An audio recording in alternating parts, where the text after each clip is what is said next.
What's up YouTube, Capital G here, checking out this absolutely insane new Prank Kids monster that just got revealed coming out of Phantom Rage. If you are a fan of this archetype, if you have all the cards, just go ahead and start blowing off the dust now, because I promise you when Phantom Rage comes out, you're going to be playing that deck again. This card is, it changes everything about the archetype. Anyways, this is Prank Kids Meow Meow. It is a Link 1 Earth Rock monster. She has 1000 defense, and then her Link arrow points straight down towards you. Now her material is one level 4 or lower Prank Kids monster, so you can't use like the fusions or the Link monsters to summon her, but that's perfectly fine. You can only Link summon one Prank Kids Meow Meow once per turn, and you can only use the effect of Prank Kids Meow Meow as a hard once per turn. That effect says if a Prank Kids monster you control would tribute itself to activate its effect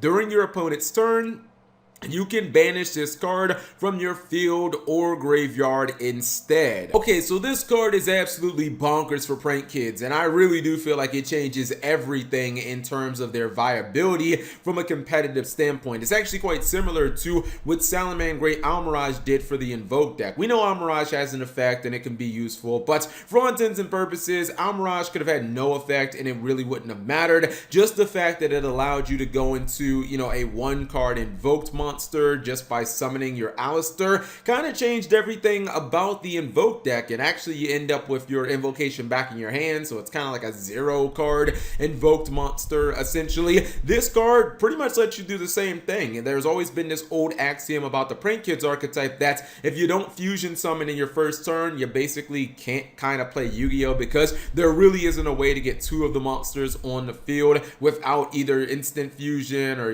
just going for a fusion monster. Now that's not going to be a problem anymore. You can normal summon any of the main deck Prank Kids monsters, instantly go into this monster because it's a Link 1, and then their effects will activate, and then they'll be able to summon another monster, and then you can start comboing from there. So basically, this is a one-card combo for the Prank Kids archetype that uses any of the main monsters as starters, which is absolutely insane. But in addition to that, it makes the boss monsters even better. Prank Kids boss monsters like the Battling Butler and the Ripping Roaring Dragon dude, the big Link monster, it's like a Link 4, they have incredibly powerful effects, but damned if those things don't get completely shreked by Called by the Grave. And I know that's a very specific counter, but I mean, come on, Called by the Grave is like one of the top 5 most popular cards in all of Yu-Gi-Oh, so it's not like you're not gonna run into it on a regular basis. Those cards just are so hard countered by Called by the Grave because they tribute themselves as a cost.